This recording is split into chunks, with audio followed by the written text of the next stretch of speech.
forgot to tell you about the stewardess.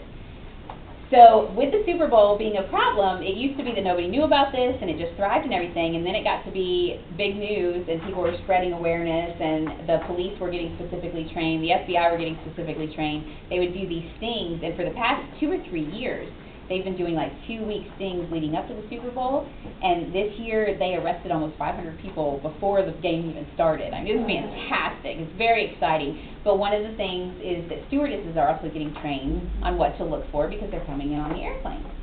So this woman, she saw this girl, and this is a lot of the same signs that you'll be seeing. Young girl, older guy. She is very uncomfortable. If you ask her questions, he answers. So you've got a very domineering, very controlling, you know, he may have his hand on her at all times. She has to ask permission for things the daughter wouldn't have to ask for. You know, can I go to the bathroom is a big deal, or, you know, can I have this food or anything? And so you can tell that she's kind of that oppressed concept. She may not be dressed appropriately for the weather.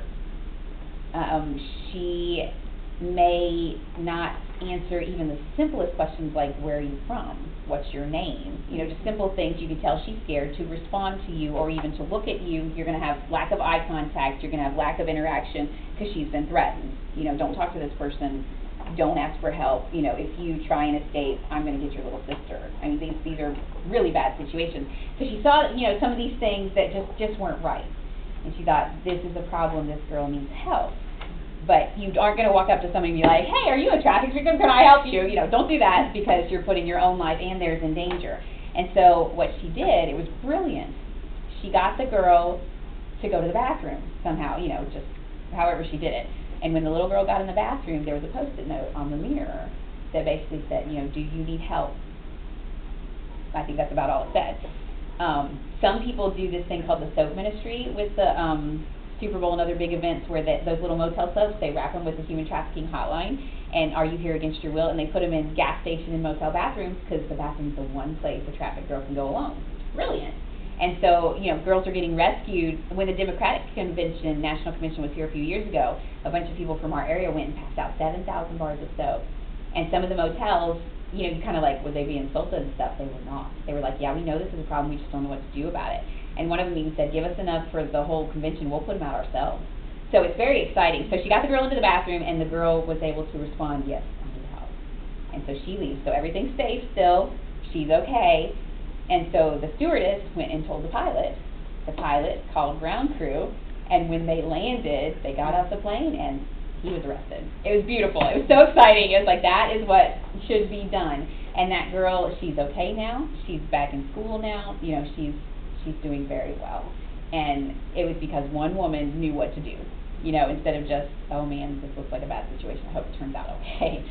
So that's going to be your situation. You're going to have somebody coming in, you know, maybe for frequent STDs, or maybe they're pregnant, maybe they had an accident. I mean, you know the abuse things to look for. So when it is an abusive situation, but you're also seeing, you know, this is a young girl, this doesn't even seem like her relative, or it seems like a relative, but they're very controlling. They will not leave the room. You know, they're just, this is a problem. So you've got your red flags. You also may see tattoos. Traffickers like to brand their property. So it may be a certain name, or it may be a certain symbol, or if you ever see a barcode, that's not even a red flag, that's a plain out, boom, there it is. Fortunately, there's some tattoo places around the country now that one of the things they do is replace those tattoos when somebody gets rescued. They turn it into something else, which I think is beautiful. But like a bar pad on an item at the grocery store? Yes. So it might be on the back of their neck, just a plain old barcode with a name on it or something. I mean, it's just another manipulation tactic that says, you're mine, you can't get free, I own you. It's a horrible thing, but it's one of the things they do. And so you're going to see things like that. The big thing to be is, you know, building a trusting relationship. The same as if you were in an abuse situation. You want this person to be able to admit to you that they need help. Part of the problem is they're going to be told a bunch of stuff that's wrong. First the threatening, you know, if you try to get help, we're going to kill you, we're going to kill your parents, hey. we're going to go after your sister and make her a sex slave now, or, you know, anything like that. They're going to threaten them. That's the first thing. But also, they're going to tell them things like, if you tell, you're going to get arrested because you've done all these criminal things. You're a criminal. And they're going to, you know, blah, blah, blah, blah, blah, blah. Or it's, I've got all these pictures of you. I'm going to splatter them all over the internet, and everybody you know is going to see them. There was a girl who got trafficked, nice suburban neighborhood in America. I'll tell you her situation just so you know. These are the kind of things that happen.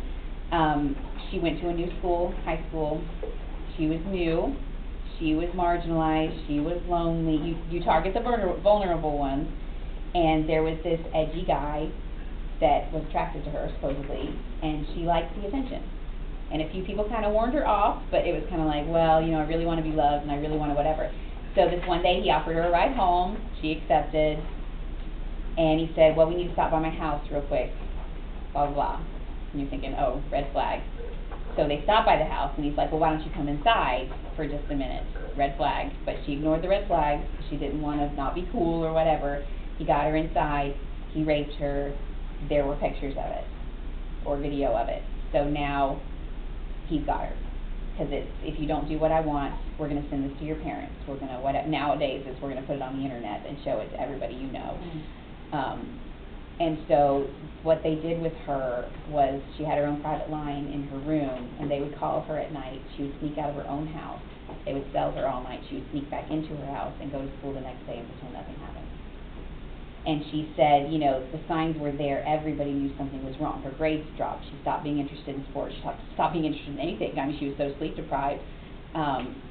She looked different. She dressed different. You know, everything was different, but nobody did anything. And unfortunately, when the one time she did get arrested, her parents blamed her and said that she was doing this on her own, and, you know, kind of like, you made your beds, you're going to lie in it thing. And the trafficking only stopped after a year and a half because her family moved away. Because they kept saying, you know, first of all it was the pictures, but then it was, we know where your brother walks home from school. So what is she going to do?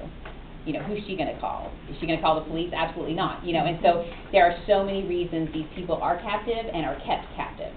Some people think, well, why would anybody let this happen to them? You know, there's so much manipulation. When we talk about human trafficking and slavery, they don't just say abduction, they say force, fraud, or coercion.